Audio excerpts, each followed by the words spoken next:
So that came out pretty good on part 2. Part 3, sorry, left. Let's have a quick look at it.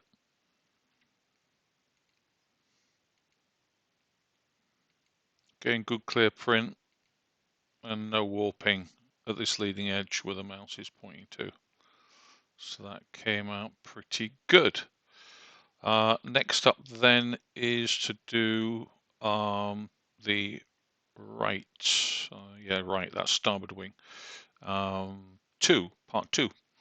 And then the last one will be part 1. That will be the core part. So very little in the way of difference, same temperatures and speeds. Let's go and slice it.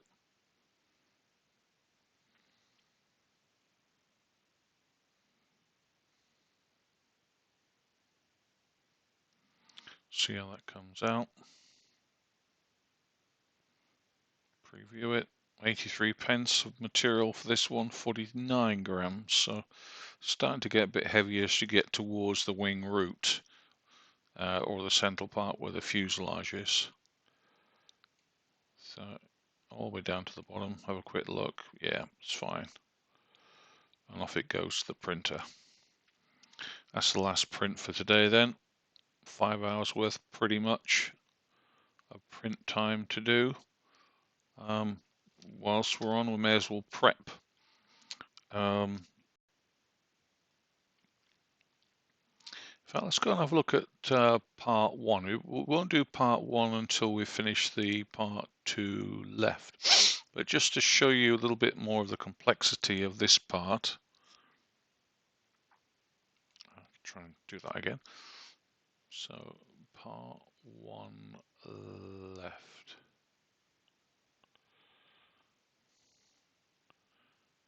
Yeah, I don't really care if it's not watertight. This is a big part, so it puts off the build plate. So you kind of got to rotate this one around on the blue axis to about 45. And probably drop it onto the build plate.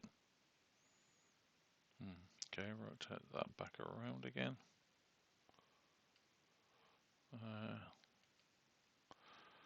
Just see why that isn't landing on the build plate properly for some reason. Maybe it's slightly out of the printed area.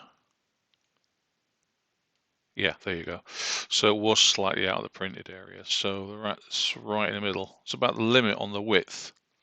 So this is the height it can handle, but diagonally, yeah, it's getting close to the edge. In fact, you probably bring that in a little bit more, not much, I would say about there. Now this one's quite interesting. Let's slice it, but this time we'll add some bottom thickness, and we'll need some top thickness as well. So we'll go for top layers of say 2 and bottom layers of say 8, and we'll also enable use adaptive layers. And let's go and slice it. This one's tricky. Took me a little while to be able to figure this one out. The first print of this I didn't come out the way I wanted it, and it's all to do with these layers here, where this complex curve is on the wing root, and it wasn't filling it in correctly. So a couple of key things you're going to need is the adaptive layers helps a little bit. The slicing tolerance being set to middle. Let's go and preview it. Let's zone right in so I can show you. Let's just move that around a little bit. Let's scroll right down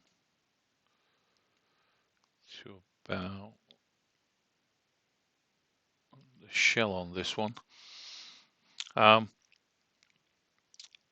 This here is where the layers need to be filled in. What tends to happen if you're not using the top layers and middle slicing tolerances, these layers don't get filled in correctly. You end up with big gaps, just threads basically. The adaptive layers, what that will do is it will actually it'll decide according to the curves in here how many layers it uses. So it'll put finer layers in where the curve is more complex, and then even it out to 0.2 because the layer height we know is 0.2, 0.25 thereabouts, I think. The wall thickness is 0.42, but the layer height is 0.25. What it does when you enable adaptive layers, and there are some additional, if you come behind the visibility settings and you type in adaptive, you'll find there's a couple of other parameters which you can change. However, I haven't felt the need to change them, but you can. It affects the granularity of how it fills in these layers.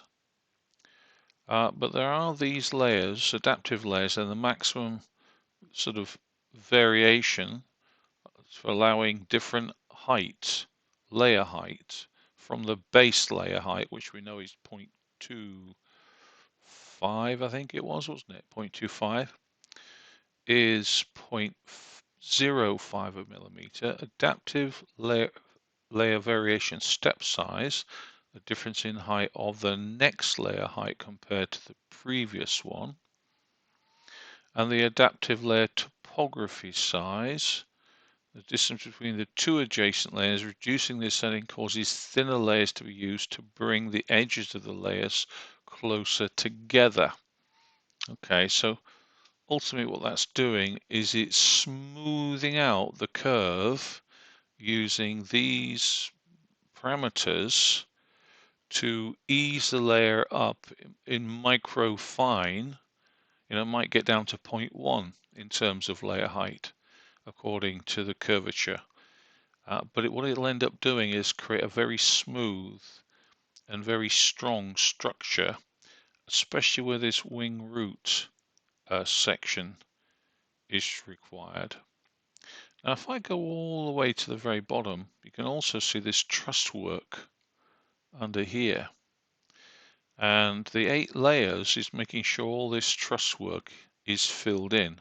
Otherwise, you'll just end up with a hollow section or a very thin sort of area. So by making sure, because this is where the carbon fiber tube goes in here as well from this is, if you turn it upside down, you probably get a better idea of how it looks. But the carbon fiber tube, there's 2 halves to this wing, so where it butts up, it goes inside here. But that is all sitting nicely on the build plate, and the thickness of it is thick enough as you come through here that this will be thick enough here, and all the layers will be filled in as it moves up this curvature. Yeah, and then I think you can probably see there's some top layers in here as well, which is fine. And then until we get, well, I'll just zoom out now, all the way to the very top, when we will have some top layers in here. It's not a problem, because in fact this is the male part of the dovetail that's going into the female part. And that's okay to have a top layer. I think this is where Simplify 3D has the edge, where you can say, don't put any top layer in here, but do put some top layers in here.